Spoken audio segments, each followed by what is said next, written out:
నా స్థలాన్ని పాడగొట్టుకుంటే కాకినాడ జిల్లా తూని మండలం దొండవాక పంచాయతీ సిహెచ్ అగ్రహారంలోని మిస్సింగ్ అయిన చిన్నారి జ్ఞానేశ్వరి కేసు దర్యాప్తును జిల్లా ఎస్పీ బిందు మాధవ్ స్వయంగా పరిశీలించారు. చిన్నారి తల్లిదండ్రులతో మాట్లాడి వివరాలు తెలుసుకున్న ఆయన జ్ఞానేశ్వరి అదృశ్యమైన ప్రాంతాన్ని సందర్శించారు.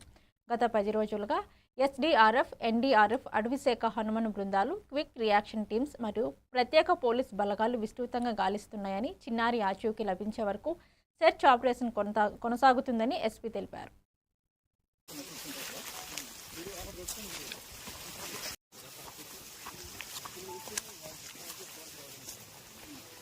పాస్టర్ ఎవరైనా తీసుకెళ్తుంటే అది టెక్నికల్ అనాలిసిస్ తో వెరిఫై చేయడానికి ట్రై చేస్తున్నాం. సీసీ ఫుటేజ్ తీసుకున్నాము, ఐపీడీఆర్ తీసుకున్నాము, టవర్ డంపులు తీసుకున్నాము. ఇవన్నీ analysis is ప్యారలీ going on.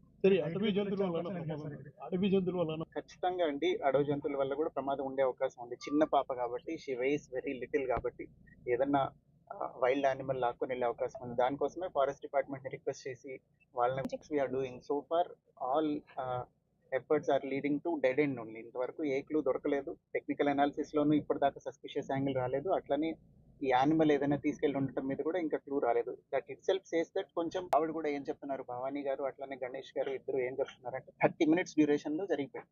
So it cannot be planned or orchestrated. So ఏదన్నా యానిమల్ తీసుకొని వెళ్ళాలి, లేదా పాసర్ బై ఏదైనా చేసి ఉండాలి. ఆ రోజున బాగా వర్షం కూడా పడింది.